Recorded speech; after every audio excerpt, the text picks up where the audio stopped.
We have a winter storm watch in my city right now, and it just started snowing. However, I think we have just enough time for a cozy English study session before we potentially lose power.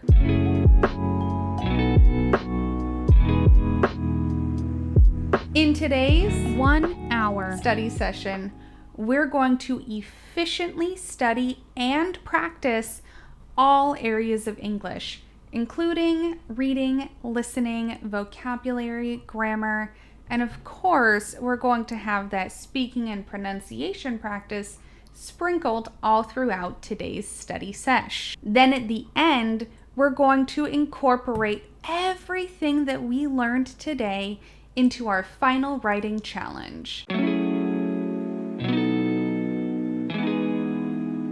For today's snowy study session, we're going to be utilizing the fully updated Cammie's English Corner lineup. We'll first use the free weekly planner to help us structure our study session and determine how much time to dedicate to each subject. Then we'll use the free reading recommendation guide to pick out something fun to read today. After that, we'll move on to using the 5x5 vocabulary study guide for our vocabulary practice. And then we're going to use my new 50+ useful English idioms book for even more vocabulary and pronunciation practice. And finally, we'll wrap it all up by using the My 365-Day Writing Journey for that final writing challenge. However, if you're currently traveling and you don't have access to your books, or maybe you haven't purchased them yet, that's totally okay. But you do at least need some kind of reading material, whether that's a book, magazine, newspaper article, an essay, whatever. And you'll need somewhere to write, like your phone, laptop, notebook, I don't know, random piece of paper that you can find. It doesn't matter. Just something to read and somewhere to write. And of course, we want to try and make studying an enjoyable experience. So try to find a nice, cozy place to study. Obviously, I'm freezing cold, so I have my fuzzy blanket and I'm in my cozy chair with my coffee-scented candle. And make sure you get yourself something to eat or drink because today's study session will be a little bit on the long side because we're going to be incorporating so many things into it to use our time as efficiently as possible. As usual, we're going to start out today's study session with the reading section. So let's first whip out that reading recommendation guide to pick out something to read. So let's take a look through the guide and see what matches the vibes for today. I don't really feel like reading 1984 because I did read it relatively recently. Dr. Jekyll and Mr. Hyde could be fine. Charlie and the Chocolate Factory is a good book. But you know what? I think I'm gonna go for Harry Potter. Just because Harry Potter reminds me of snow and cold weather, and I just so happen to have a copy of it right here. Now, obviously, I could read the first book, but I've read all of them so many times, and I'll be honest, I want to read this one because it matches all of my 2025 CEC materials, which are now all blue instead of green. What are you going to read?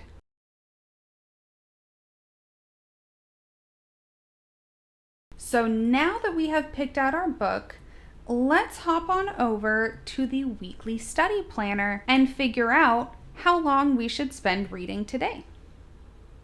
So let's scroll down. So here it recommends to read for 10 to 30 minutes. While I would obviously love to curl up and read for hours and hours, I know that you're probably busy.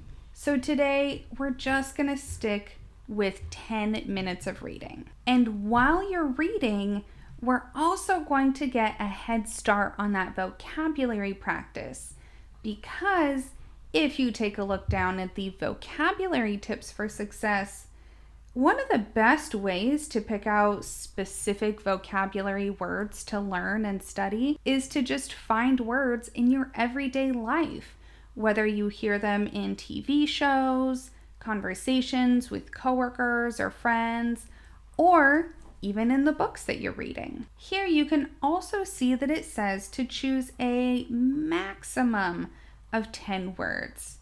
But for today, because we are going to be doing so many different things in today's study session, we're only going to pick out 5. So let's now open up our 5x5 vocabulary study guide, which has been revamped with some monthly review and reflections and a final end of year writing challenge, just to make sure that you really can remember those words that you've studied all year round. And we are going to scroll down to week 1. So as you're doing your 10 minutes of reading, if you come across a word that you don't know or that you would just like to learn a little bit more about, go ahead and write it down here in your vocabulary study guide. Okay, 10 minutes of reading. Let's get started.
Okay. That's it for today's reading time. Let me just set that back over there. So tell me about what you just read, and make sure to use past tense because you're talking about something that you read, which is now in the past. And if you're going to discuss what other people were doing or saying, make sure to use reported speech.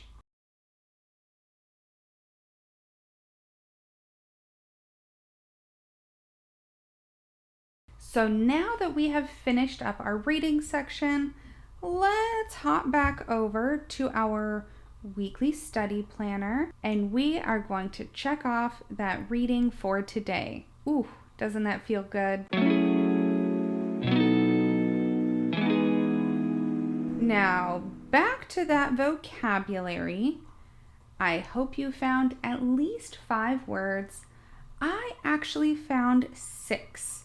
So I'm going to have to go through here and decide which one has got to go. So just give me a quick moment.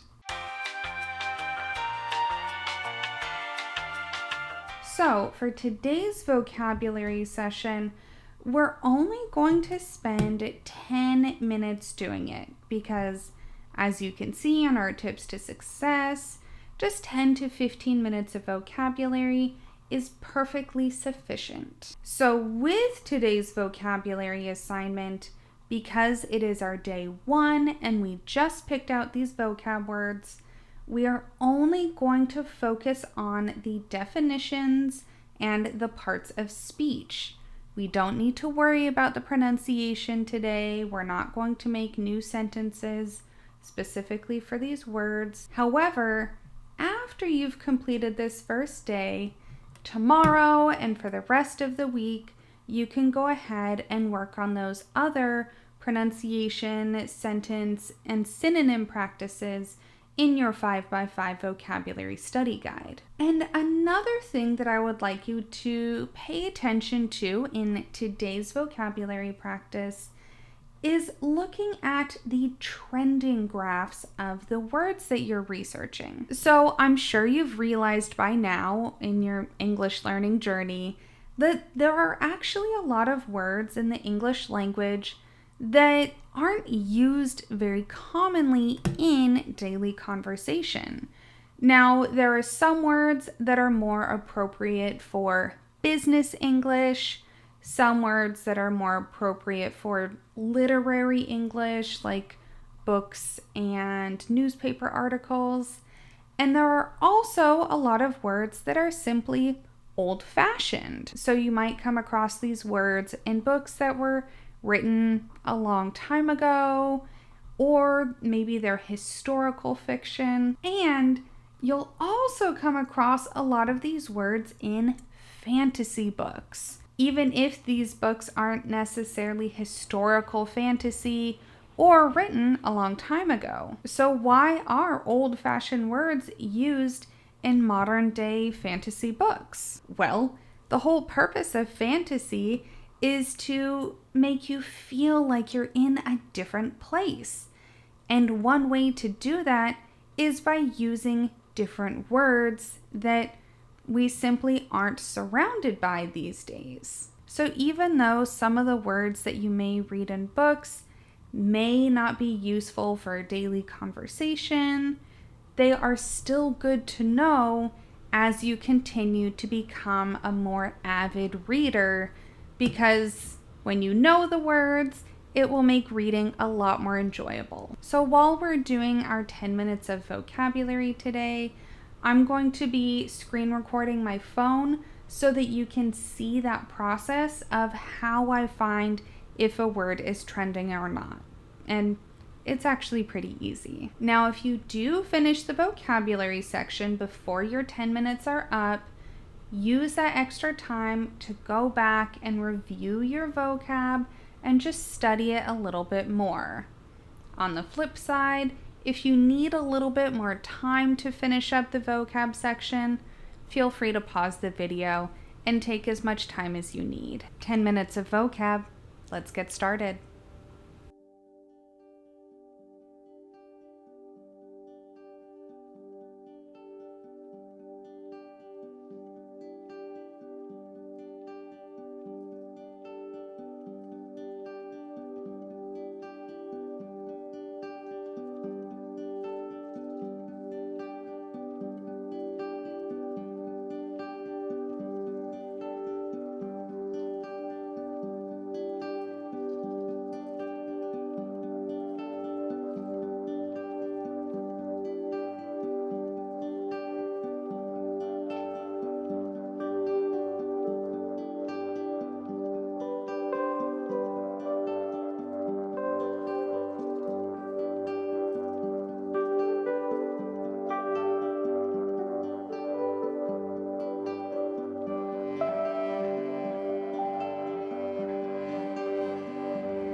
that's it for our 10 minutes of vocab. So, what words did you study today?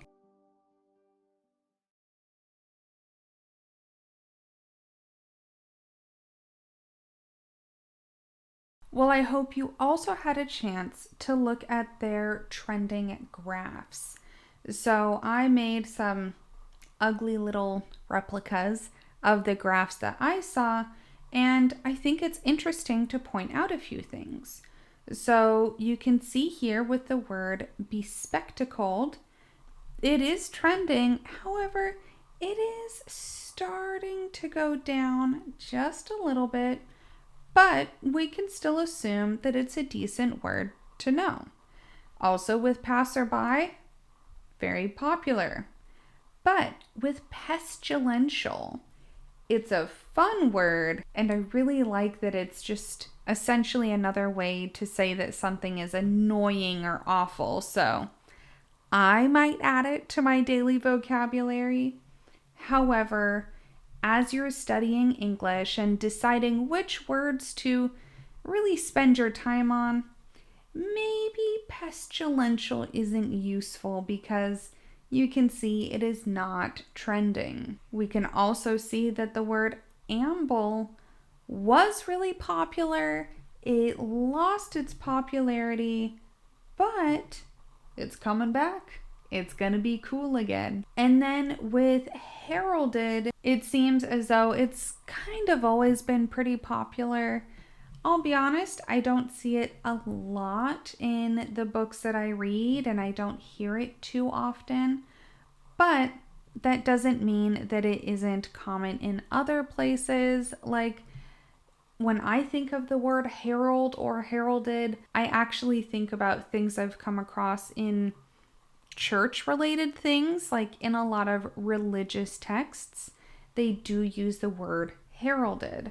So maybe that's why it is trending so much, because it is seen a lot in like the Bible, which obviously is a book that a lot of people read. For a bit of extra speaking practice, go ahead and read those definitions out loud.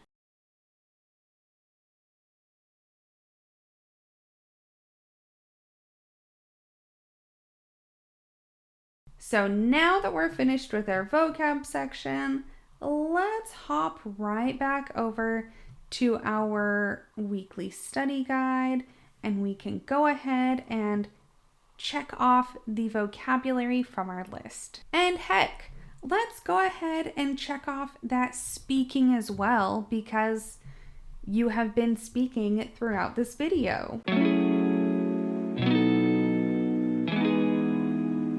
Now we're going to move on to our listening section. So here in our tips for success, it does recommend some targeted listening for about 10 to 15 minutes. However, this video is definitely going to be longer than 10 or 15 minutes. And I do suggest watching a YouTube video, and any subject is fine. So we can go ahead and cross off the listening because you've been listening to me speak this whole time. But we are also going to incorporate some listening and pronunciation practice right now with my new 50 plus useful English idioms book. So if you haven't already watched the video all about this book and why learning idioms are important and how this book is totally different from any other idiom book that you've ever seen, definitely go check it out. I'll link it up here in whichever corner the card will be. So to pick out today's idiom, there are just so many to choose from. So I'm just gonna close my eyes and boom. Pick out, I wasn't even close. Let's try that again. Close my eyes, boom. Right here, make ends meet. Okay. I think that idiom is going to be really useful for today's writing challenge. So just keep that in mind. So let's scroll down. It's on page 33. Scrolly. What page are we on? There are just so many idioms to get through. Okay, we are getting close. Boop. And, oh, no, that was on page 35, not 33. I don't have my glasses on. So let's take a look at what make ends meet means. Make ends meet means to manage or survive financially, especially when there's limited income. And I totally understand that this is a problem that a lot of people deal with. The economy sucks right now, and I think a lot of us sometimes feel like we're struggling to make ends meet. So we use this idiom to discuss when someone is able to manage their finances well enough to cover all of their basic needs, meaning you can buy food, you can pay for your bills, you do have a place to live. However, in the second part, it's often said when discussing living paycheck to paycheck, like managing household expenses or budgeting carefully.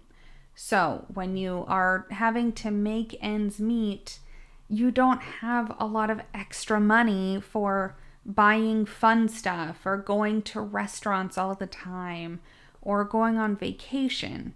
It means that you have just enough to survive, essentially. But even though this idiom may feel like it's a little bit negative, I would generally say that it's more of a neutral idiom because it could be used in a positive way, like, yay, I got a promotion at work, so now I can make ends meet and I won't go into debt. But it can also be used in kind of a negative way, like, oh no, I can barely make ends meet. We're struggling with our finances right now.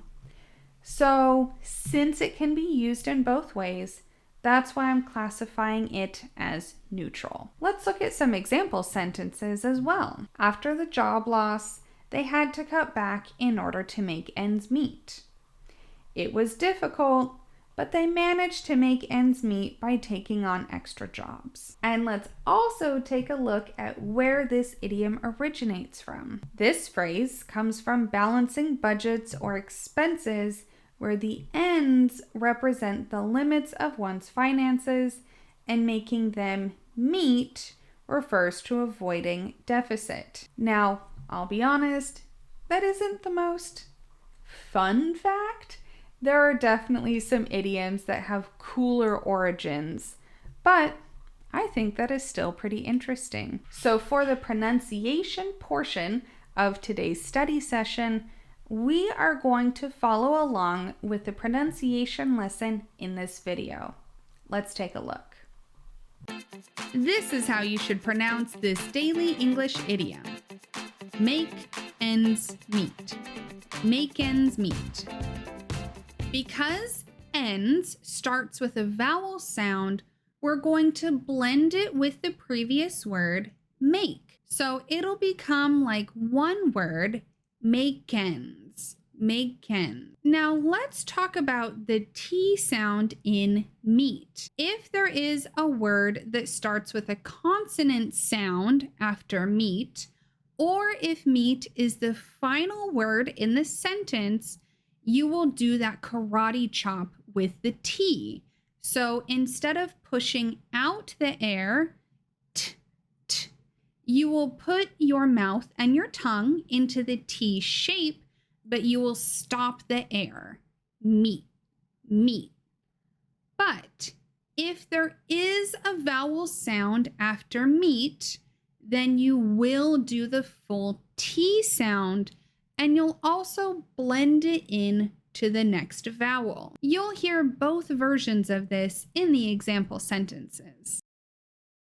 So while the pronunciation of make ends meet is pretty simple and straightforward, there are definitely some more intensive pronunciation videos within the 50+ useful English idioms whole course library. So you definitely got to go check those out, because the pronunciation tips and tricks that are in those videos aren't just for idioms. They're also really useful pronunciation tips that you can apply to all other aspects of English speaking. Whew. I just went outside to look at the snow, and it is really coming down out there.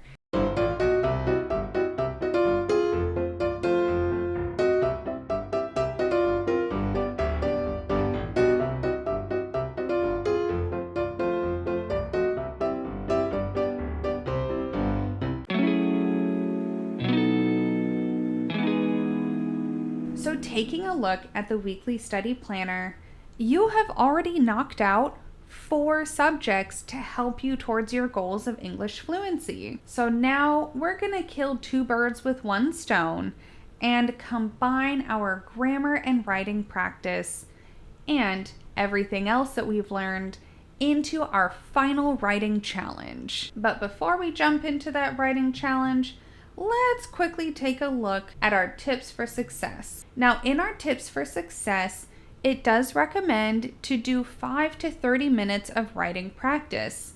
So today, I want to do something that's right about in the middle.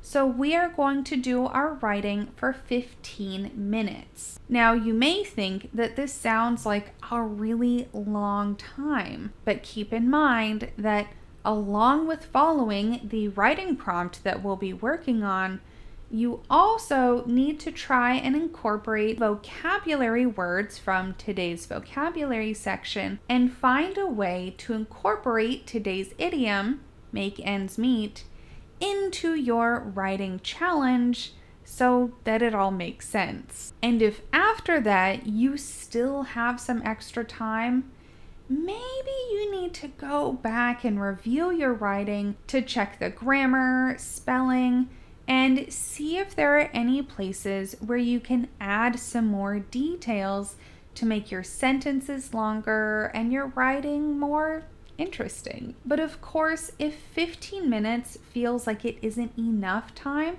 feel free to pause the video and take as much time as you would like to complete today's writing challenge. So let's hop on over to the My 365-Day Writing Journey. You can see it is now blue because, again, 2025 is going to be a blue year for Cammie's English Corner, and there really aren't many changes in the blue version. The only significant difference is that now there's a resource page at the back of the book so that you can easily learn about the other CEC products that I offer. Plus, some people don't like green, so if green wasn't your jam, maybe you like the blue one and it'll look prettier on your shelf. So let's scroll down.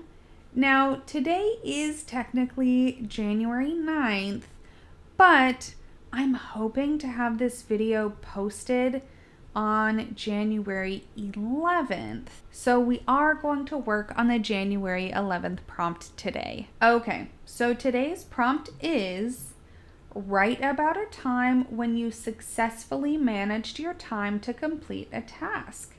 How did you accomplish it? For the grammar tip, use past tense to describe the completed action. For example, I managed my time effectively to complete whatever it was. And for an additional writing tip, describe the task, the time management techniques you used, and the positive outcomes you achieved. And make sure you're including today's idiom, make ends meet. I swear, my handwriting is so bad today because my wrist is still injured. I have some athletic tape on it, and it's making writing very difficult. It's still quite painful. So I apologize for the messiness. So don't forget to use those vocabulary words. Make sure you squeeze that idiom in there somewhere and try to include as many details as possible to make your writing a little more interesting. 15 minutes of writing. Let's get started.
that's it for today's writing challenge. I don't know if you noticed, but I actually reviewed my vocabulary words first, and you can see I did write them down at the top of the page, or else I would have forgotten them. And I really had to carefully review the words because I was sort of struggling to figure out how I could make them fit into my writing. Like, bespectacled? I mean, I do wear glasses, but I don't know, I wouldn't really refer to myself as bespectacled. It just seems a little bit weird to say that about myself. But that's just my personal opinion.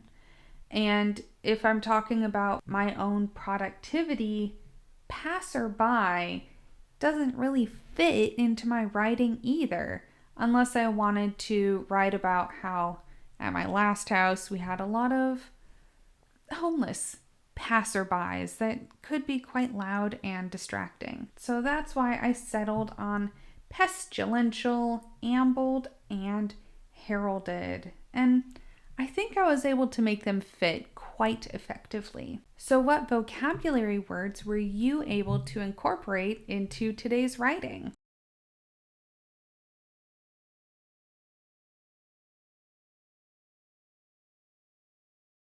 And seriously, the walking pad that I got was truly a game changer. Oh my God, it has helped me so much with my focus. So if you also struggle with focusing, I do highly recommend a walking pad if it's within your budget. And you don't have to get a standing desk to go along with it. A lot of people do prefer to do the standing desk, but before I got my adjustable desk, I actually just put a box on top of my old desk and set my monitor and keyboard on top of it, and that worked just fine. And it helped me save a lot of money so that I didn't have to buy the walking pad and a new adjustable desk. However, if you are interested in them, I will link the desk and the walking pad that I got down in the description box because they're awesome. So for today's final speaking and pronunciation practice, I'm going to have you go ahead and read your essay out loud. As you're reading, make sure that you are clearly enunciating so that you don't sound all mumbly jumbly, and try to focus on your inflection throughout the sentence, such as how your tone will change when you come across commas, periods, exclamation marks, whatever. Make sure that you're pausing for those, and remember that sometimes your voice has to go up and sometimes it will need to go down.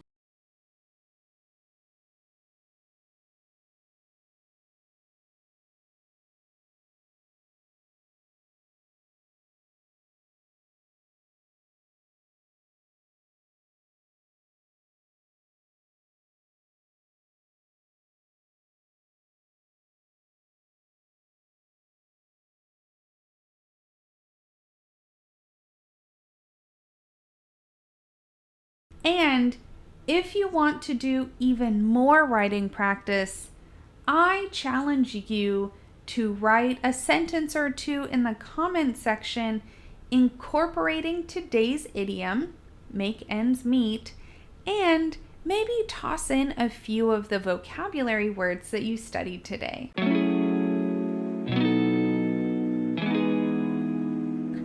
So over here today, you can check off January 11th, even though for me, it's actually January 9th. You did such an amazing job today, and I'm so proud of you for all of your hard work and dedication towards reaching your English fluency goals. If you liked today's video, make sure you subscribe to join the Cam Fam. And if you'd like to check out the full lineup of my CEC study resources, including my brand new book, 50 plus useful English idioms, and schedule a private lesson with me, make sure you head on over to Cami'sEnglishCorner.com. Now, I totally understand if you're a bit wiped out after today's intensive English study session, but if you're in the mood to practice a bit more English, definitely check out this playlist that's on the screen right now. But until next time, happy studying, and I'll see you later.